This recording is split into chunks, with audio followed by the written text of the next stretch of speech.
It was the winter of 2006, and Heath Ledger had just signed the contract that would make him immortal. The role was the Joker. The film was The Dark Knight. The director was Christopher Nolan. On paper, it looked like the most exciting career move a young actor in his late 20s could possibly make. A franchise superhero film, a visionary director, a cultural phenomenon in the making. Heath was 27 years old, electric with ambition, burning with the kind of hunger that only the most gifted and most reckless artists ever truly feel. He told interviewers he was going to go somewhere no actor had gone before with this character. He meant it. He had no idea what going there would actually cost him. But before Heath Ledger disappeared into the Joker's skin for good, before he locked himself in that London hotel room and began filling the journal that would later make headlines around the world, there was a conversation. A brief, uncomfortable, strangely prophetic conversation with the one man in Hollywood who had any right to give him advice about what he was about to do. That man was Jack Nicholson. And what Jack said to Heath Ledger in that conversation, the warning he issued, the specific words he chose, didn't become public knowledge until after the tragedy. When it did, people went back and read those words and felt their skin go cold. Because Jack hadn't been speaking in generalities. He hadn't been offering professional courtesy or industry small talk. He had been telling Heath Ledger, in the plainest language available to him, exactly what was coming. And nobody, not Heath, not the studio, not the people closest to him, had really listened. To understand why Jack's warning carried the weight it did, you have to go back to 1989. Back to Tim Burton's Gotham City, back to the first time anyone had tried to bring the Joker to life at the scale of a major Hollywood production. Jack Nicholson was 52 years old when he took the role, already a legend, already carrying 3 Oscar wins and a reputation as the most fearless actor of his generation. He'd played unhinged before. He'd played violent before. He'd played men on the edge of the abyss. But the Joker was different. The Joker wasn't a character who dipped his toes into darkness and pulled them back out. The Joker lived there. The Joker breathed it. The Joker didn't have a reason, and that was the point, and that was what made him terrifying, and that was what made him impossible. Jack prepared for the role the way he prepared for everything. Completely. He researched the comics. He studied the architecture of the character across decades of source material. He went into the psychological framework of a man who had decided that the world was one enormous joke and that the punchline was human suffering. He wore the makeup for hours before shoots just to feel it on his skin, to let the grease paint and the rictus grin become something his nervous system recognized as natural. He stayed in character between takes in ways that made crew members uncomfortable. Not because Jack was trying to be difficult. Jack was famously, legendarily professional on set. But because the Joker required a kind of sustained psychic investment that didn't just switch off between camera setups. And when it was over, when the cameras stopped and Tim Burton called wrap and Jack Nicholson walked off the Warner Brothers lot and went back to his real life, that's when people close to him started noticing something. He was different. Not dramatically, not in ways that made headlines or concerned his doctors, but different in the way that someone is different after they've spent months somewhere dark and come back not quite the same shade of light they were before. He was more guarded. He slept badly for a while.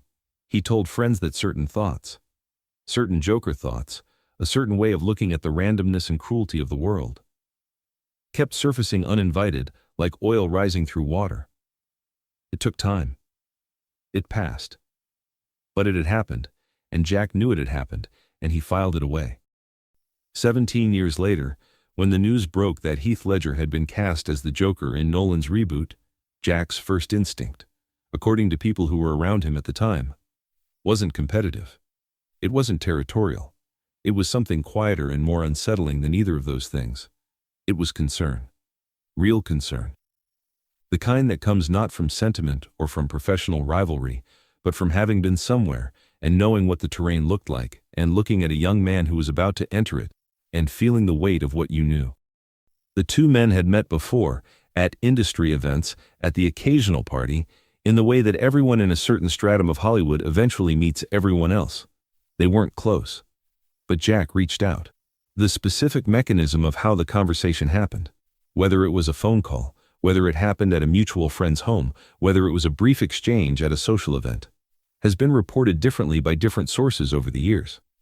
What appears consistent across accounts is that Jack initiated it, that it was brief, and that Jack said something to Heath that went beyond professional pleasantries. What Jack told him, in substance, was this: be careful with this one. This character is not like other characters. Most roles, you go in, you do the work, you come out. The Joker doesn't work like that. The Joker has a way of staying with you after you think you're done with him. The character lives in a place in your mind where normal people don't go, and when you spend long enough in that place, it changes the geography. It leaves marks. Jack, by various accounts, told Heath that he himself had needed time. Real time, not a few weeks, to decompress after the 1989 film. That certain things hadn't been easy. That the role had required a kind of psychological excavation that wasn't without cost. He wasn't being dramatic. He wasn't performing wisdom for a younger colleague's benefit. He was reporting, as plainly as he knew how, what had happened to him, and by extension, what he thought might happen to anyone who went to the same places with the same level of commitment. Heath Ledger, by all accounts, received this information politely. He thanked Jack. He listened with the genuine attentiveness that people who knew Heath always described as one of his most distinctive qualities. He was not dismissive. He was not arrogant. But he was 27 years old and electric with ambition, and he had a vision for what this performance was going to be, and the vision didn't have room in it for self-protection. He believed, the way only the young and the extraordinary truly believe, that he could go to the edge and look over and come back and be fine. He had done difficult roles before. Monsters Ball, Brokeback Mountain. He had proven he could carry enormous emotional weight and set it down when the work was done. He thanked Jack for the conversation, and he went to work. What happened next is partly documented history and partly the slow assembly of a portrait from fragments and recollections. Heath took an apartment in London and began preparing. He kept a journal. This much is confirmed because the journal was mentioned in multiple interviews and because after his death, his family confirmed it existed and described it. The journal was his laboratory. In it, he constructed the Joker from the inside out. He wrote in the character's voice. He drew in the character's style. He mapped the character's logic, his relationship to chaos, his particular philosophy of human despair. He studied Alex from A Clockwork Orange and the disturbing, flat effect of Sid Vicious. He studied Francis Bacon paintings, those screaming distorted figures, those faces pulled apart by some internal pressure that had no name. He found the voice. That extraordinary, specific, saliva-thick voice. Through weeks of experimentation, testing variations, recording himself, listening back, adjusting. He slept badly. This is documented. Friends who spoke to him during pre-production noted that he was sleeping only 2 hours a night at times. He dismissed it as excitement, as the restless energy of creative immersion. He took medication to help. He told people he was fine. He was not fine. Or at least, he was operating in a condition of significant physical and psychological depletion that he was either unable or unwilling to acknowledge fully, even to himself. When filming began, his performance was extraordinary. Everyone who watched the dailies knew immediately that something genuinely unprecedented was happening on camera. Nolan was stunned. The other actors were unsettled in the best possible way. Heath was creating something real. He was not acting the Joker. He was, in the most precise sense of the phrase, being him. Then the filming ended, and Heath Ledger came back from the place he had gone to, the same way Jack Nicholson had come back in 1989, except that Heath Ledger was 28 years old, and he was exhausted in ways that went deeper than the body's ordinary depletion, and there were substances in play that complicated everything, and there was no one who fully understood what he had done to himself in the service of this performance. There was no one who had the specific knowledge, the specific map of that particular psychological territory, close enough to him in those final months to say, "I know where you've been. I know what it takes to come back. Let me help you find the way." On January 22, 2008, Heath Ledger was found dead in his New York apartment. The cause was acute intoxication from a combination of prescription medications. He was 28 years old. The Dark Knight was in post-production. The performance that would win him a posthumous Academy Award, the only posthumous acting Oscar in over 30 years, was already in the can, already assembled, already being watched in editing suites by people who knew they were looking at something that would outlast everything. When news of Heath's death broke, Jack Nicholson was at a restaurant in Paris. A reporter reached him for comment, shouting a question across a room. Jack's response. 4 words, delivered flatly, without elaboration, without performance. Became one of those moments that people who heard it in real time have never forgotten. He said, "I warned him. Full stop. Nothing more." He didn't explain. He didn't contextualize. He turned back to his dinner. 4 words that contained an entire conversation, an entire weight of what he had known and said and not been heard. Those 4 words hit differently once people understood the context. Once they went back and pieced together the accounts of that earlier conversation, once they understood what Jack had been trying to communicate about the specific danger of that specific role to a specific kind of actor who approached it with a specific kind of totality. It wasn't bragging. It wasn't a performance of prescience for posterity's sake. It was the quiet devastation of someone who had seen it coming and had said so and had not been able to stop it. Here is the thing about Jack Nicholson that most people understand in theory but very few have absorbed in practice. He is, before anything else, a student of psychological extremity. His entire career, from 5 Easy Pieces to Chinatown to The Shining to As Good as It Gets to The Departed, is a document of his fascination with the places inside the human mind that most people wall off and refuse to visit. He has made a life's work of going there, of understanding the architecture of breakdown, of obsession, of violence, of grief, of madness. And unlike the actors who approach those places from the outside, constructing them from technique and observation alone, Jack has always had a different relationship to the material. He goes in, he finds the thing from the inside, and he carries the knowledge of having been there in a way that shows in his eyes even when he's doing nothing at all, even when he's just sitting in that front row Oscar seat with his sunglasses on, watching the ceremony, and you can't tell what he's thinking. He knew what the Joker was. Not as a fictional character, not as a cultural artifact, not as a comic book antagonist. He knew what the Joker was as an experience for the person doing the inhabiting. He knew the specific textures of that particular kind of nihilism. The way it makes a kind of terrible sense once you're inside it. The way the character's logic becomes momentarily coherent. The way the laughter that starts his performance gradually stops feeling entirely performed. He had been there. He had come back. And he knew that coming back required something. A specific kind of mooring, a specific kind of support structure, a specific kind of self-awareness about what you had just put yourself through, that not every actor in every circumstance would have access to.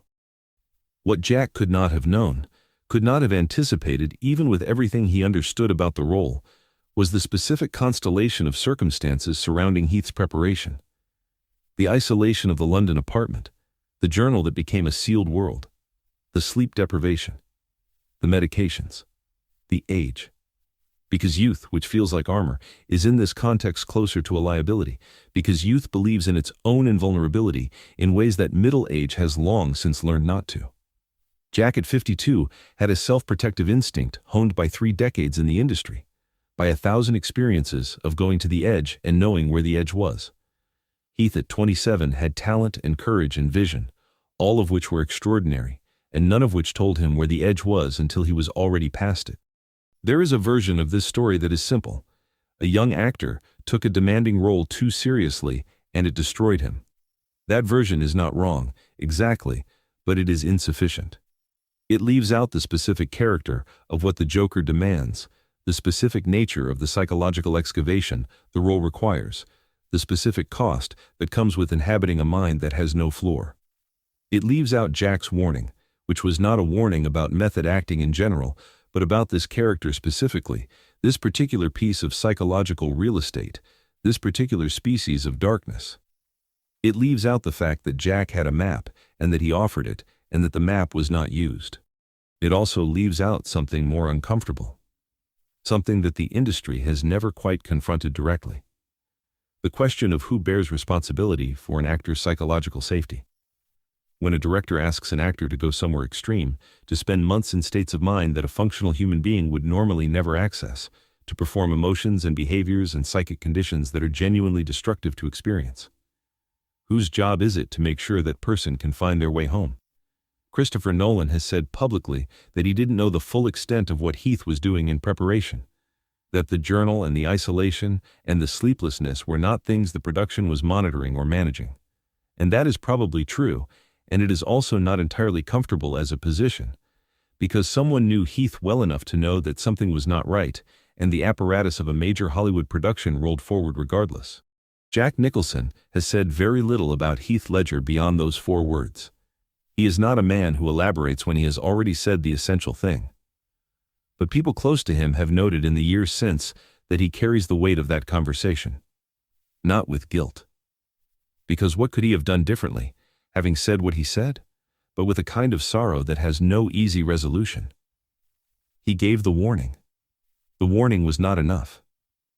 And the performance that resulted was undeniably one of the greatest in cinema history, which means the tragedy and the achievement are permanently intertwined, permanently impossible to separate, permanently haunting. Watch Jack Nicholson's Joker and Heath Ledger's Joker back-to-back sometime, if you have the stomach for it. They are remarkably different creatures, these 2 interpretations, and yet they come from the same source material, the same fundamental void. Jack's Joker is theatrical, operatic, a showman who enjoys the performance of his own madness. There is still ego there, still vanity, still the pleasure of being watched. Heath's Joker has burned all of that away. He is what's left after the ego has dissolved. He is pure chaos principle, pure randomness in human form, and there is nothing behind the eyes that wants anything except for everything to burn. The difference between them is not merely a matter of directorial style or script. The difference between them is the difference between an actor who went to the edge and looked over and an actor who went over the edge entirely and sent the footage back. Jack understood this. He understood it because he had stood at that same edge and made a different choice, or been lucky enough that the choice was made for him by some combination of circumstance and self-preservation instinct and the particular shape of his psychology at 52. He understood that what made Heath's performance extraordinary was the same thing that had made it dangerous. You cannot go where Heath went without paying the price Heath paid. The performance and the cost are not separable. They are the same thing seen from different angles. This is the truth that Jack was trying to communicate in 2006 and that nobody wanted to hear, because it is a truth that sits badly with the way the entertainment industry likes to think about itself. The industry likes to believe that actors are professionals who do difficult things as a matter of craft, the way surgeons do difficult things as a matter of skill, and that the difficulty is contained within the professional frame, and that when you go home at the end of the day you are just a person again, and the work is just work. Jack was saying, the Joker is not just work. The Joker is something else. The Joker is a place in the human psyche that does not stay neatly inside the professional frame. And he was right. And it cost more than anyone had budgeted for. There is one more layer to this story, one more thing worth holding. In the years after Heath Ledger's death, Jack Nicholson has continued to be Jack Nicholson. Present, watchful, occasionally visible at Laker games and award ceremonies, that famous grin intact, those famous sunglasses in place. He has not spoken extensively about his own legacy or about the Joker specifically. But people who have observed him closely, who have spent time in his orbit, note that something shifted around 2008 and never entirely shifted back. There is a particular quality to his silence on certain subjects, a particular density to the moments when he is asked about Heath and says nothing more than he has already said. Jack Nicholson is, at his core, a man who has spent his entire life trying to understand what human beings are capable of in all directions, including the darkest ones. He has made that understanding into art, has translated the extremity of human experience into performances that have outlasted every trend and every era and every critical fashion of the past 60 years. He knows things about the human interior that most people spend their whole lives specifically not knowing. And one of the things he knows, one of the things he has always known, since 1989 at minimum, since whatever it was that happened in his own mind in the months after he stopped being the Joker, is that some places leave marks. He tried to say this to a young man in 2006. He said it as clearly as he knew how. The young man listened and went in anyway, because that is what extraordinary artists do, because the vision was more important than the warning, because the performance that was possible on the other side of that darkness was something worth any cost, or at least that is how it feels at 27 when you are burning with the hunger of it. And the young man came back from the darkness, carrying something extraordinary and something irreversible, and the world received the extraordinary and did not see the irreversible until it was too late. Jack Nicholson warned Heath Ledger. Heath Ledger heard him. And then Heath Ledger made the greatest performance of either of their careers and paid for it with everything he had, and Jack Nicholson said 4 words in a Paris restaurant and turned back to his dinner and did not elaborate, because what was there to add? He had said the thing. The thing had not been enough. Some doors, once you know they exist, are impossible not to open. Jack knew that. Heath knew it too. In the end, in the only way that counts. The journal is somewhere. The family has it. What's in it? The full texture of those months Heath spent building the Joker from the inside, the specific language of the thoughts he was thinking in that London apartment, the architecture of a mind deliberately rearranging itself into something it was never meant to be. That's not public and may never be. But what we have is enough. We have the performance, permanent and extraordinary and chilling. We have 4 words from a man who had been there before. We have the space between those two things, the gap between a warning and a tragedy, the distance between knowing and preventing, and how sometimes that distance is everything, and sometimes it is nothing at all. There is something else that rarely gets discussed in the context of this story, something that sits beneath the more visible narrative of actor pushed too far and industry that didn't protect him. It is the question of what Jack Nicholson himself actually understood about the Joker that he was trying to communicate, and whether anyone, then or now, has fully grasped the specificity of what he was saying. When Jack played the Joker in 1989, the psychological challenge was not merely about accessing extreme states of emotion, which is what most people assume when they think about difficult roles. Emotion is manageable. Even violent or despairing emotion, accessed in the service of a performance, can be contained within the architecture of craft. An actor cries real tears for a scene and then goes to lunch. An actor accesses real anger for a confrontation and then goes to his trailer. The emotion is real, but the container holds. Most demanding roles work this way, even the very demanding ones. You go deep, you come up. The craft is the mechanism of descent and ascent.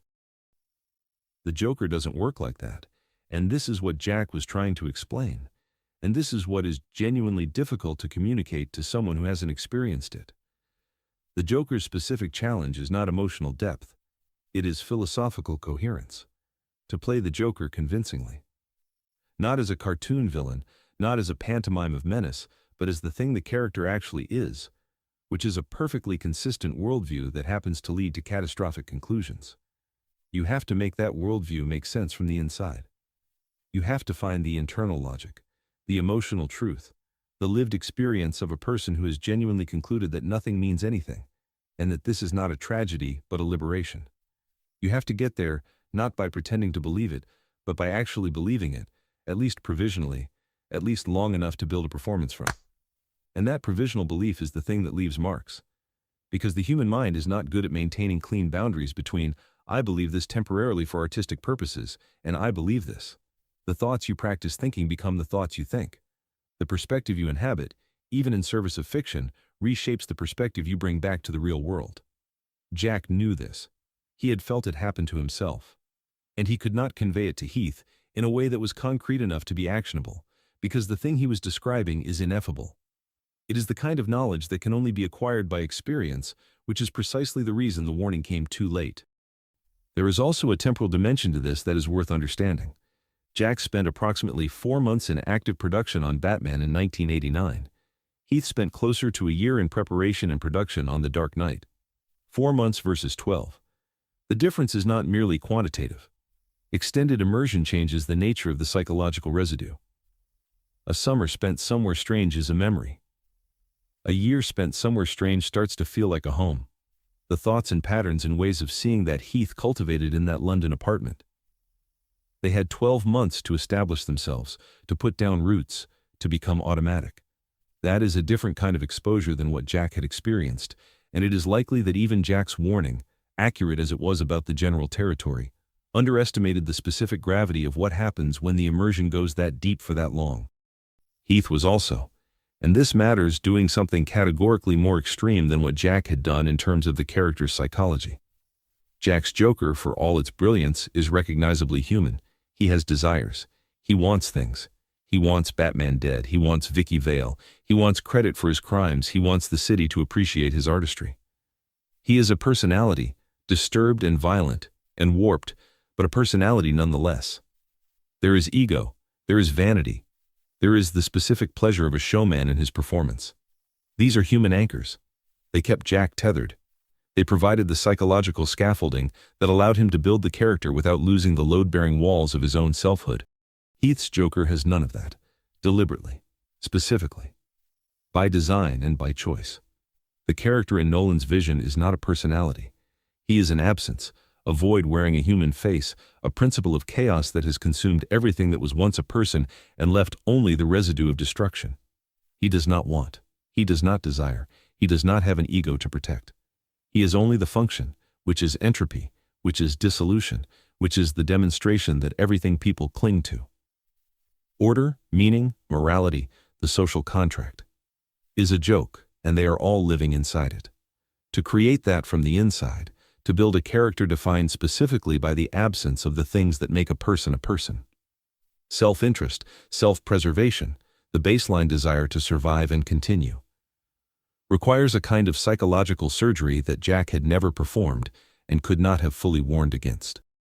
This is what makes Heath Ledger's performance not merely great, but genuinely terrifying in a way that goes beyond craft.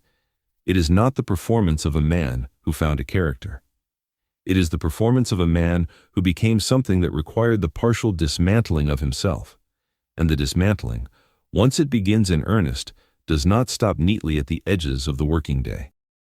The people who worked most closely with Heath during the Dark Knight production, the crew members, the costume designers, the makeup artists who applied that anarchic face paint every morning, have been more forthcoming in private than in public about what they observed. What emerges from those accounts is a portrait of someone who arrived each morning already somewhere else, already inside the character before the cameras were rolling, already operating from a place that required no transition, no warm-up. No, the actor becomes the character's shift because the shift had become, over the course of production, permanent. Cast members report that being in a scene with him was unlike anything they had experienced with another actor. Christian Bale, who is himself not a stranger to extreme physical and psychological preparation, has spoken about the quality of presence Heath brought. The way it was impossible to treat the performance as performance when you were inside it, the way it demanded a response from your nervous system that bypassed the part of your brain that knows it's just a movie. That is not craft. That is something else. Something that required a price Jack Nicholson had glimpsed and had tried, in his own way, to put a number on. Watch The Dark Knight again if you haven't recently. Watch Heath's eyes in the hospital scene. Watch the way he moves through that chaos unhurried, completely at home in the catastrophe. Watch the absolute certainty of someone who has stopped pretending and started being. And then remember that somewhere in London in 2006, in an apartment with the curtains drawn, a 27-year-old man was filling a journal and sleeping 2 hours a night and becoming that, and somewhere across the world, a man who had done a version of the same thing 17 years earlier was feeling a specific weight, a specific dread, a specific knowledge that he had tried to pass on and that had not landed where it needed to land. Jack Nicholson warned Heath Ledger. Nobody listened.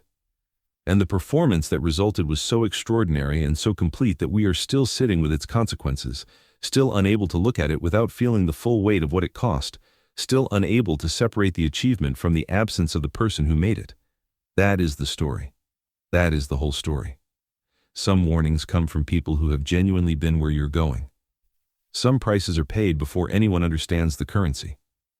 And some performances are so complete, so total, so utterly without remainder, that the only question left is whether the thing created was worth the thing consumed. And that question has no answer that doesn't break something in you to consider. If this story moved you, the weight of a warning unheeded, the price of a perfect performance, and the quiet devastation in 4 words from the one man who had been there before, make sure to subscribe and hit the notification bell. Share this with anyone who's ever wondered what really happened in those months before the Dark Knight, with anyone who has felt the gap between knowing and preventing, with anyone who believes that the greatest art sometimes comes from the most dangerous places. And tell us in the comments, do you think the performance was worth the price? Is there even a right answer to that question?